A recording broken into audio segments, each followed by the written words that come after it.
Senyor, hindi ba baklas-baklas sa isip ko? Baka naman may mas mabuting kahinatnan itong lahat ng iyong bagong na-discover. Linawin mo ang gusto mong sabihin, Hugo. Ganito po kasi, sa lahat ng naibigay na sakit ng ulo sa atin ng Elias na yan, sa Golden Scorpion lalo na, bilang si Black Rider, ang tingin ko po kasi, isa lang ang pinatunayan niya. Mahusay siya.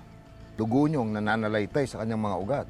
Sa halip na gawin natin siyang isang kaaway, mapapakinabangan natin siya bilang kakampi pagdating ng araw.